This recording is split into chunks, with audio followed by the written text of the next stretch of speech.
Good evening, everybody, and welcome to Monday evening's reflection on the rock. With me today is our newest church family member, Marchon Pouncy, and we're delighted that he is with us in the family, but also here today. Marchon is what in the business we call a PK, a preacher's kid, and so we're going to hear a little bit about his story growing up and where God is maybe calling him now. So welcome. And you have it. You tell us. Thank you for having me. You're welcome. Yeah, I am a PK. My father he served as a United Methodist pastor for over 30 years. And back then it was called the Western New York Yes. Region. Yeah, we didn't have to go very far for our annual conference in those days. Yeah, everybody was in Houghton. Right. Then. Yeah, I remember that I remember too. being a little kid. I got pictures. And, oh, wow. I got this big oversized blazer. But I have memories, fond memories of. I moved around a lot. Kind of similar to like an army brat. Is every couple years. My father, he started off in Olean, New York, where I was born, by St. Bonaventure on the southern tier. And from there, we moved around a couple times. We moved to Jamestown, New York. And then right before I was about to graduate from high school, I had to move. And I ended up here in Rochester, New York, where I had to finish out high school my last 2 years. Oh, wow. Where did you go to high school here? East High School. Oh, okay. And that was a culture shock. Yes. If anybody's familiar with East High School. Yeah. I'm coming from huge a suburbs. from Olean or whatever. I'm coming from a suburbs where like people of my color, I was like the only one there. And there was more cows than people. Yeah. And then I moved to Rochester. And it was like, oh, Dad, they got metal detectors in the schools. Scary, isn't it? Yeah. Very different culture. So it was a culture shock. But at that time, he had pastored the United Methodist Church of the Resurrection, where I met Tracy and Valerie and everything. Right. Sung on the choir and everything. And we had a good time. My father continued to move on in his ministry. And I was starting to get set up here, and I was in my young adult age then. So, I had a job and everything in an apartment, so I decided to stay behind. And there was more opportunity here for me. Sure. So, after that, I won't say I lost my way. I just kind of I was doing what young people do. I wasn't really too concerned about the church. If you ever wondered about what being a PK is, you're always in church. Yeah. Well, you're here for the sitting choir up room. front. And my dad had 2 churches in the suburbs, and I had to be at both services. I had. Did you have brothers and sisters? At that point, I was the youngest. I was the only one at home, so I was the only one. Oh my! So the focus was all on you. Yeah. I was really. They called me Marky. Just like, little Marky and everything, and I was so tired of church when I turned 18, 19 years old. Oh yeah, be done with it. Yeah. So I said, I don't need to go to church anymore. I'll just pray and everything. And, I did that.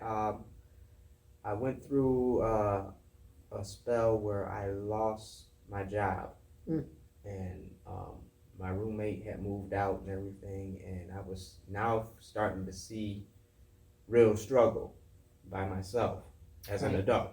Right, and having to cope without your mom or your dad. Right, and everything, and they were living like maybe 2 hours away, and I was like, oh, what do I do?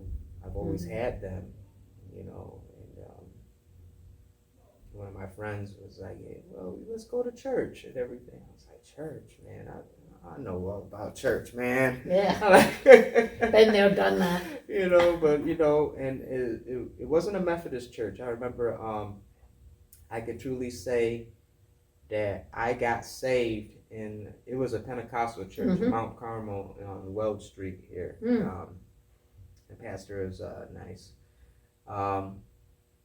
It was Pentecostal, and I got into it. Like, oh, I like the sounds of the drums and the organ and everything, and the culture here and everything. So I stayed in that environment for quite a while.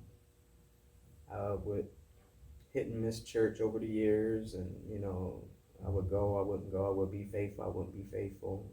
But I could truly say on that day in 1999, I did get saved. I personally, I knew God growing up, but I felt like being a preacher's kid that it was just something that I was living. Right, you had to do it. I never really experienced God for myself. Oh, lovely. Yeah, I never really had been tested or whatever, or knew. Right, yeah, it takes you to go into it takes relationship thing. Yeah. Right. So I formed a relationship with God on that day. And I think, I don't know if that's when I realized I had a calling, but years later when I did get married, I felt the call on my life. I started having visions and dreams and everything, and God coming to me and showing me things in my dreams, and with me ministering to people, and he brought me to the parable of the prodigal son. And everything. And he showed me that ministry and what he wanted me to do with to reach the people who have abandoned or left the church, that were once close with the church. Right. And he wants me to because then you knew what that was like, having done it yourself. I have, me leaving the church and coming back, I can relate to those who, maybe they weren't able to use their gifts properly, or they were looked over, or, I know what that's like too, because I went to I won't say a mega church, it was a big church in the area. It was my wife's church when we got married. And it's real easy to get looked over and everything if you're just sitting. If you just want to go to church and sit in the pew, you can do that.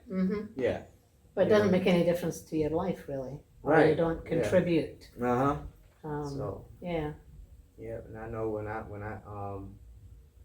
man, I feel like I'm talking forever. That's all right. No, I'm loving it. Yeah, but what about this thing about this call? Around the time of your marriage, that because I know for myself, not only did I feel called to ministry, but I was also called to be a wife and mother. So, how did that all play out, and when did it become the point where you said, okay, now I'm going to do something about this call? It was more formal. It was the funniest thing. I lived in a high-rise community in the city, and they had a community room, and on Sundays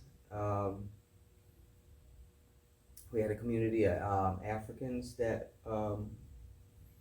would use the community room for services, and you could use it for anything. It was a community room. But every Sunday they would use it for services. And I came down, and we were just hanging. She was my girlfriend at the time. We were just hanging out at the community room and everything. So they had their they left their pulpit, their little stand for reading stand or whatever they call it. And it was funny because I would be talking to her and everything, and then I would look down, and every time I would look down, I would be closer to that pulpit. Interesting. And then we'll be talking about something else, and she said, "You know what? This is like the third time. Now you're physically like speaking, like leaning over the pulpit." And I was like, "Oh my goodness, I am." Oh my goodness, very unconscious, but yeah, it just was like a magnet. A magnet. And I was like, "Oh my goodness, I can't believe that." You know. And I said, "Well, my dad's a pastor." She said, "Yeah, have you ever thought about maybe you may have been?" She had the discussion with me. You ever been thought of that you might have a calling on your life? I said, "No, I never really thought." And then after that it was like, the skies opened up, and then the visions and the, Yeah. And what was the turning point at which you eventually then ended up in this congregation and saying, okay, what do I need, going to Pastor Ann and saying, I've got this calling, what do I need to do to follow it up? Well, was there an event or a... I was going about with the best knowledge that I had, There's not a bunch of like Bible colleges in the area where you can just, say, hey, I want to be a pastor. Right. There's a lot of technical schools and a lot of, other schools and everything, like U of R and everything, but it's kind of hard when you're like, well, what's your major? I want to preach. And you're like, Yeah. Yeah, but first you have to do this. Yeah, so I really didn't know. I took a couple classes at Colgate. They had a certificate program there. Yes, yeah. So I took a couple classes there, and I was seeing where God was going to lead me from there. I was still in the Pentecostal church. Right. Now this is fairly recent. And I just felt like the church where I was at, I mean, it's a family church, but on my godmother's side, I have a family church there, Pentecostal. And I just felt like, almost like the same thing, I was being looked over or whatever. I told the pastor, I feel like I have a call to preach and everything. And it just felt like, I don't know if that was true or not, but to me it felt like they had a different agenda. And I wasn't, a priority. Right, and you weren't really heard. The fact that you were saying, I think I have a call, you really needed somebody to bounce that around you. Yeah, and I wanted to bounce ideas off of and learn from and everything. And I just wasn't getting that from that church.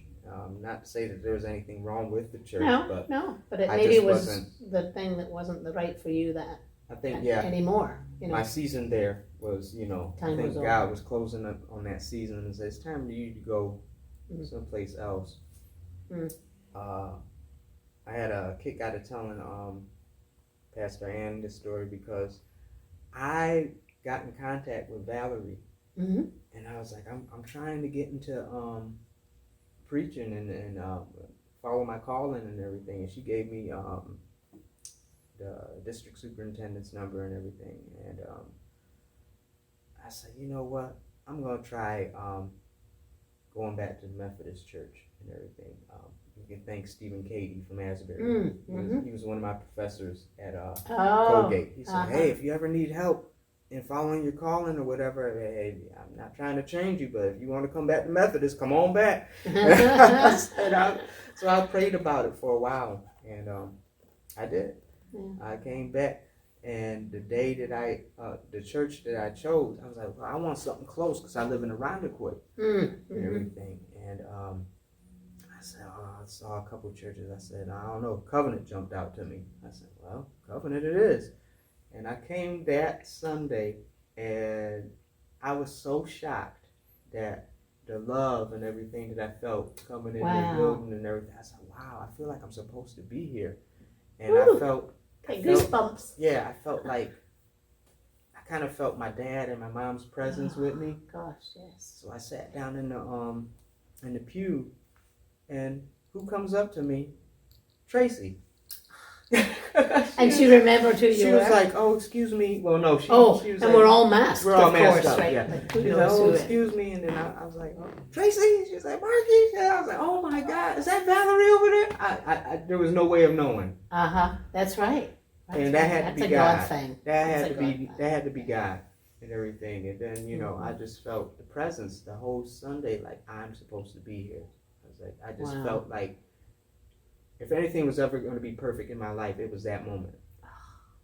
And those are very special moments when you feel connected to that bigger capital L love that is God. Yeah. And Pastor Ann is beautiful, and she just wasted no time coming to greet me and everything. And so, you want to be a pastor? I was like, yes, and I just want to be a sponge.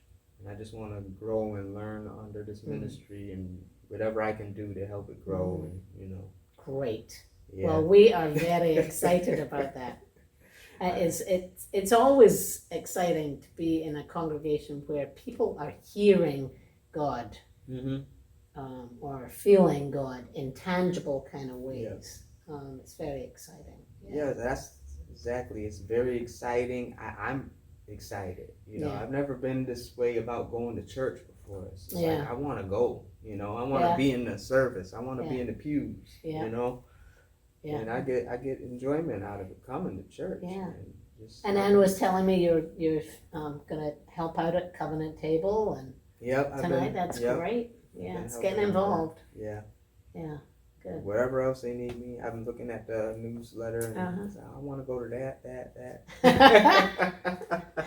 Well, we are thrilled that you're part of our story. That your story is intersecting with our story. And that's how it all should be, because we're all connected, we're all one. And when we find the right place where we fit like jigsaw puzzle pieces, it's just deeply joyful. Yeah. Thank you. Thanks for sharing the story. And we'll have him back again as we go along, because we know that God is working wonderful things with him and through him and with us and through us.